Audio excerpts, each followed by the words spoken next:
Greetings and welcome, everyone. It's All You Can Geek Moviecast episode 684. I'm one of your hosts, Jim Gast, joined by Mike Sneedy, What's up? Corey Feinside, Hello. and Tony Kokonakis. Yo. Welcome, guys. Welcome, listeners and viewers. We're on Twitch live Tuesday nights right now, streaming live. Please join us for conversations. Oh, I just got notified. See, if you have subscribed to our Twitch channel, you will get notified when we go live. And all of the content for the following day, if you can't be here, is over on YouTube. I'm pointing to the cloud. I'm pointing to the cloud. It's over on YouTube. Oh. So please subscribe to both channels so you get notified. That way you can watch the old content. We had some great stuff. Beginning of this year, we've done our of the years. We've done anticipateds. We've done a lot of great stuff. Go back and check it out. Yeah. So guys, it's been a kind of a quieter week on the movie side. Tom Holland had teased that he had some big announcement today, and it turned out to just be some Romeo and Juliet thing. So I was like, I don't know what he's doing an announcement for, but I was ready for some big news, but we didn't really get too much with that. But let's talk about what we've been watching though. I mean, for me, I got into Reacher finally, season 2. So I am on the final episode now. I really think this season, Corey, you've watched the whole season, I take it, right? By now. I actually have not seen the finale yet either. Okay. So I'm on that. I'm on that now. But I this season has been really good. Not as good as the first season, in my opinion, but it's been really good. I think this one has kind of played into itself a little bit too much for how like incredible he is. Like, you know what I mean? Like he's the perfect soldier. You know, he's Batman. He's Batman. Sometimes I feel like he's supposed to be like super smart, and they act like they make him like seem super dumb with common sense stuff. It's like I think well, that's a street smart thing, but he should have a lot of street smarts too. Right, that's what I'm saying. He's like supposed to be more grounded and like on the feel level like, of things, but yeah, I feel like his weaknesses were added just to make the plot work. That's all, because it, like they say this, he's amazing, and then like they're like, well, he's gonna miss this clue, he's gonna miss this one, or you know, his teammates are gonna pick this one up, not him, just to give other people stuff to do. That's what it feels like they're doing. But I like the little kind of a mystery they had this season with what's going on. I mean, that's what the show is built on. The first season was like that too. Looks fantastic. I do think, like, again, the way it's shot, it's like you're watching a movie just really long. Amazon's done a very, very good job with their series based on the way that their cinematography works on their shows. Like across the board with a lot of things they've done. I just compliment that. But again, Alan, what's his name? Richardson. Thank you, Richardson. Alan Richardson. I think he's a great casting. I think he does a great job with the character. So I think he's done a little better than Tom Cruise did. No offense to Tom Cruise, but a 5'6" guy cannot play a behemoth that Reacher's supposed to be. So Racism. I like it. Heightism. Same thing. So the other thing I finally got back into Demon Slayer. So I watched the release, the movie, and I was like, oh, I'm not gonna really watch season 2. But then I think Tony, I think you had said that it was different, like they added more stuff, and so I decided to watch. Did you say that to me? I think you did, right? Demon Slayer. I don't know, dude. Probably a while ago, but I'm in like the middle of the second season now for that. And there is more content, obviously. It's a longer, broken out thing rather than just the I mean, they go over the events of the movie again, which is kind of a waste. But like here they added stuff. I wouldn't know because I skipped. Oh, okay, you did skip it. Okay, I thought, was it Corey? Somebody told me to watch it because they added stuff. Well, I said like, that there's more to the season than just the movie. Yeah, I'm gonna watch it because it's been a while since I watched the movie. Anyways, it gets me reacclimated to the show. So you know, I'm what, 5 done with 5 episodes, 6 episodes with that now. 6. I'm done through 6 on that. So. Yeah, I'm doing that too. Yeah, I don't know. I got an anime spirit. I almost watched the eating in the dungeon monster one where they're eating the monsters. I almost started watching that, but I was like, no. Dungeon. Delicious, because it keeps coming up on my feed. But I was like, no, I'm gonna do the Demon Slayer stuff because I'm behind and I do like that. You guys got me into that, and it's just been a while, so went back to it. So. Yeah, you can wait for it to catch up or to get out a little buffer there with the Delicious in Dungeon. Yeah, that's the other thought too. It gives me a little more binge watching content. So, all right, that's it for me. Corey? No, I've mostly just been watching anime too as well. But I did check out the Mr. and Mrs. Smith episode. It's all out, but I did watch the first episode of that, and it's interesting because it's a different take on that story and what they did with the movies. Here, it's more about the characters and the relationship between the characters because they start off. Their mission is as a married couple already, so that's not like they're two separate spies and then they fall in love and then there's like, oh no, they're in their own secret agencies and have a secret life with each other like they don't know about. Here they already know they're supposed to go on these missions and they go on them together, and it's these two people that are just figuring out what their next step in their lives are, and then it's a love story as well. So like, you know, the walls will come down at some point, but right now they're all up and it's just figuring out each other at this point. But it's interesting because like it's different. It's not just a rehash of what the movie and making it longer. So I appreciate that. This is Donald Glover. Donald Glover, yeah. And then I'm not sure, I don't remember the woman's name, but it's his project essentially. Cool. So he's the one that wanted to make this movie or this show.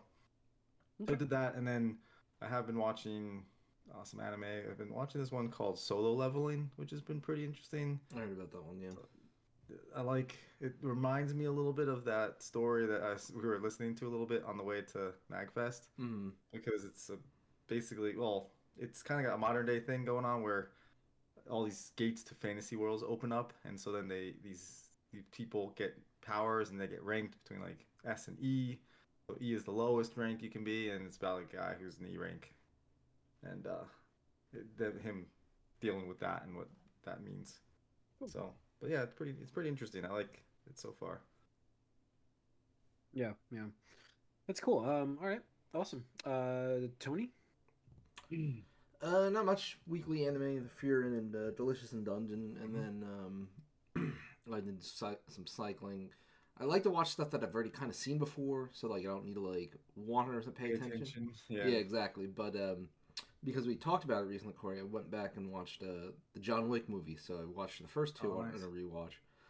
It's scary how long ago those were, because I would just watch the second one. It was like 2017. I'm like, holy fuck! Like, it gave me a whiplash. It's like, what happened? I still remember that coming out. Like, what happened here and stuff like that. But we technically all lost like 2 years of our lives essentially with 2020 and even 2021. Yeah, it's kind of all blurred together. But, exactly. Yeah. But that first one still I think is just overall the best because, you know, you really didn't know what was coming. You had no expectations. There's nothing to compare it to, really. You know, and the second one, I am more positive on the second one now on a rewatch. I remember when I first saw it, I was like, I don't know about this. And then I think John Wick 3 was better. And I was like, okay, well, you know, maybe it was 2 they, you know, tried too hard. But on the rewatch, it was a bit better. And I gotta say, that villain was such a dick in the second movie. I think that's what it was. Because I kind of knew it was happening. Because the first time, you're just like, you don't know what's going on. You don't know the angles. You don't see the subtleties and some of the manipulation that he did. And now I'm just like, wow, yeah, he's a rat bastard. Like, I saw this coming now. Like, you know, obviously it's like, oh, okay. John, you should have known better. But yeah, that's pretty much it. So I'll get to 3 and 4 probably. Soon too. All right. Mike, anything for you? I caught one episode of Sonic Prime. That's like actually was ahead of where I'm at, but it's fine. I'll catch up soon. I think they're already on the 3rd season, and I've only 1 episode into the 2nd season. But it's a good sort of kiddie Sonic show. For there, like we're saying with Jim. Yeah. Yeah. I'll get to it. That's cool. True makes a good point. He said that Solo Leveling was popular, and they're making more like these webtoons. Like I've noticed that also into anime. Oh, really? Wasn't that one? Yeah, well, that's the next thing that they're forming is you know, Korean manhwa or you know, manga. Right. Okay. I mean, it's like you gotta find more avenues. That's what it is. Movies, like after a couple decades, we farmed all the Japanese stuff. It's like, oh, we need to adapt to Korea now, and then China, you know, has their own stuff going on too. So that's pretty much it. All right. Okay, let's talk a little bit. I don't know if it's any box office really. I will say, there was a box office. New movie just launched that Corey was excited about. Argyle. That was one I anticipated. Didn't get to see it though. 17.5 million opening weekend. It bombed because of you, Corey. Bombed because of you. I didn't know how much this movie first cost, but I was looking at reports. Yeah. I don't know how they managed that- to spend $200 million in the movie. I really do not. That's the. Are you serious? Wow. Mhm. Yeah, that's gonna be. That's a disaster. Like, that's launch. Marvel, DC, AAA, like, Yeah. you know, AAA. blockbuster. Yeah, I did hear that this movie's not very good. Like, I got not such good feedback reviews, stuff like that. But 17.5 million is on a $200 million budget is. I thought 17.5 was fine, not knowing what the budget would be. I throw this in like a $60 million to $100 million budget probably. That's what I was thinking. But wow. Okay, that's not good. So Argyle opened this weekend to not great numbers. Let's see. The Chosen is not really. That's like a TV show. Why is it on this list? I don't know. That's a Fathom event. That's why. Wow, a Fathom event did 5.9 million. Total gross was 7.37 total for that. The Beekeeper was number 3. Wonka still in theater somehow at 4.6. So box office is down. It's not Gonna be down. Yeah, we're not talking good things. Going forward for a little bit yet. Dune's going to hopefully wake up the box Bring office us back a little, yeah. Yeah, wake up the box office, which 2 of us have tickets now. Bought my ticket. Yeah, we're going to see it. So, yeah, I'm excited for that one. Finally watched the part 2 of that. Yeah, it was only my most anticipated 3 years running. So I will say the director came on record saying he only wants to do 3 of these films. Right? Makes Messiah, sense. Messiah. He wants to do Messiah, which I heard even any of these books afterwards are not good, right? Or was Messiah okay? I don't know this. I don't know the stories. Anybody know them? I don't know. No, Corey, I mean, Messiah is terrible. I mean, it's only Okay. one book, in my opinion. Oh, okay. So yeah, I mean that's what he was saying. He'd go through that, but I guess there was like 4 other books after this that have been even worse. There's a lot more books, and then his son did books, and it's like generations that go by, and like he'll treat these kids and grandkids or whatever. It gets off the rails. Okay. Yeah, I mean I'm good with this part 1, part 2, and ending it there. But it sounds like they're going to do a 3rd one. So that does sound. Depending on how this movie does, I can't see why they don't greenlight it. But will they do some rewrites? Maybe. I don't know. But all right, let's talk some news real quick. Superman Legacy has its composer now for the DC Universe movie. Big shock here, folks. Big shock. The composer that do the soundtrack for the there's a bunch of people attached, but John Murphy will be the guy. If you haven't recognized his name yet, it's the same guy that did Guardians of the Galaxy 3. No way. Yeah, as I said, big shock here. So obviously he fits Gunn's style of things.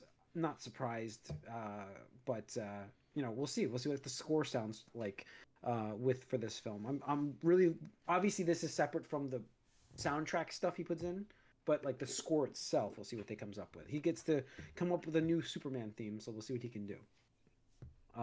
That's why I put it in here. Let's see. Avatar. Did you guys know that James Cameron already has ideas for Avatar 6 and 7? Who gives a fuck? That is the movie that I still do not understand. I don't know a single person that's seen Avatar 2. I don't know a single person. And yet it still made like a ton of did money. great. Over. I mean, you know me. I saw Avatar 2 at home. I didn't see it in theaters. And I watched it last year. At some point, I watched it. It was okay. I didn't think it was that good. I think I talked about it on the podcast. I'm pretty sure I did. Didn't think it was that good. What I don't understand is he already said he had ideas for like 3, 4, and 5 already. Yeah, he's got a record for that already. They're shooting 3 and 4, I think, back to back right now. Oh, God. Well, they'll all do well, I guess. He did say Somehow. that on 6 and 7 he passed the baton on for directing it at that point, but he has ideas for what the vision should be of it at least. I mean, if he's got ideas, he's got ideas. It doesn't mean anything until it actually happens. But yeah, Well, that's... I think these movies still have to continue to do well in order for him to get these. Yeah, obviously. but I mean, honestly, Avatar 2 is the question mark because, it was like over a decade between that and the sequel, and it still came out and did, fucking almost, 2-point-something billion when all was said and done. And that was, during pandemic. I mean, people fucking risk their safety to fucking go see this movie. I know. So, I don't doubt him anymore, Yeah, it's hard to bet against them. It's like Patrick Mahomes can't bet against them. Yeah, no. All right. Maybe 6 and 7 will be like Lion King instead of like Pocahontas. We don't talk a lot of sports on this podcast, but I thought this news was pertinent due to the streaming services. It looks like, and this is reporting by Variety, Fox Corporation, Warner Brothers, Discovery, and Disney are partnering to launch a new streaming venture for sports. Streaming. It's the mix of What is it's that? the mix of all of them. It means that they will be streaming live sports from that you can watch on TV. Like I just watched the interview with the NFL with Roger Goodell about how he wants to get more streaming with the games, and I'm guessing this is what this service will do. So you have Fox, Disney, Warner Brothers, Discovery's part of Warner Brothers. It's ESPN essentially will be merging into like a streaming service for like live services for games, entertainment. It's the way the things are going. We just talked about it, I think a couple podcasts ago. I remember having this conversation. It gets dicey with sports because of all the local broadcasting Yeah. companies and Blackouts and all that stuff. I still don't even. So if this service was literally what you would get from like ESPN and TNT and wherever else, I don't know, they're drawing from here, like that's still like it's a lot of gaps still. Yeah. I don't know. It's just weird. Sports is all messed up just because of how it got put together with the local broadcasting companies. Yeah, and a lot of them are going out. They're going bankrupt, and that's what's freeing up these streaming services to put the games on. That's what's happening, Mike. So, as you'll see for Amazon next year for MLB. Okay, let's get into some sad news. Carl Weathers passed away last week, age of 76. You may know him best as Apollo Creed. I know him best as Apollo Creed. You know, obviously he was in The Mandalorian, Predator.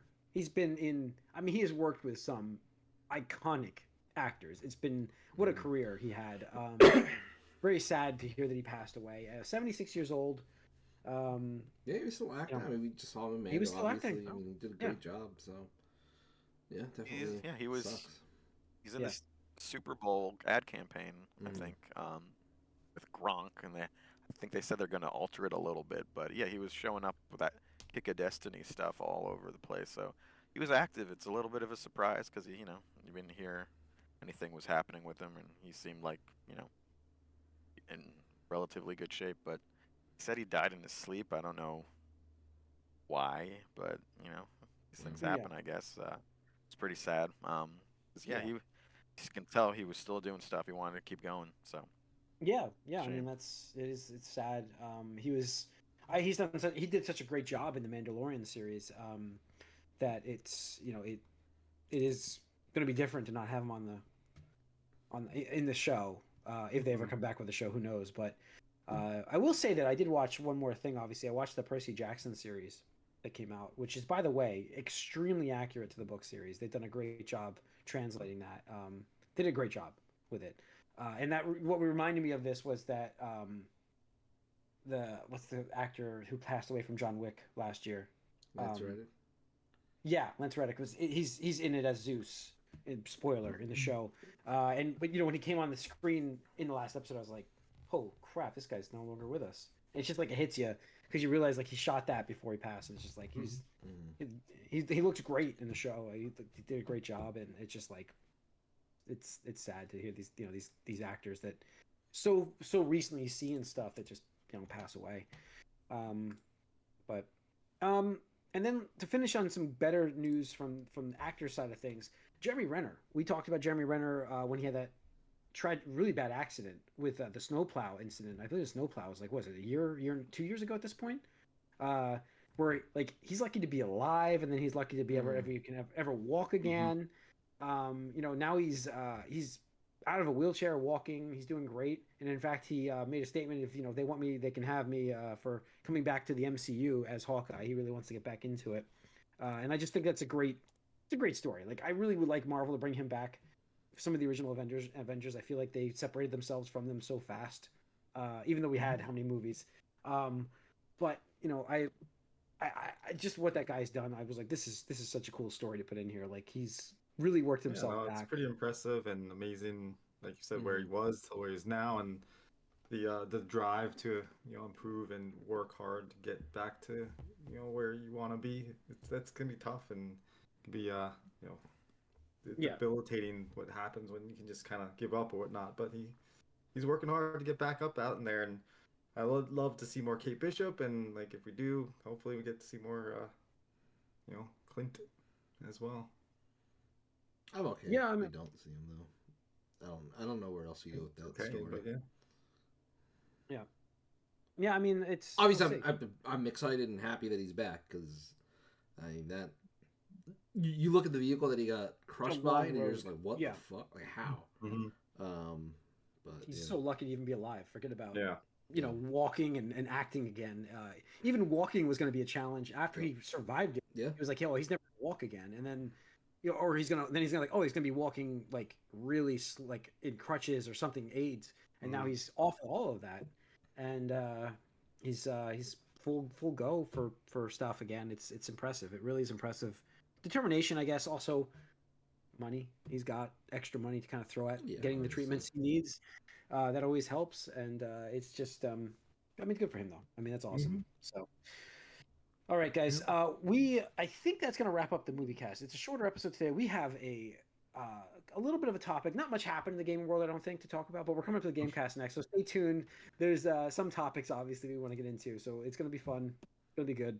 We'll see you guys in the Gamecast. We're out.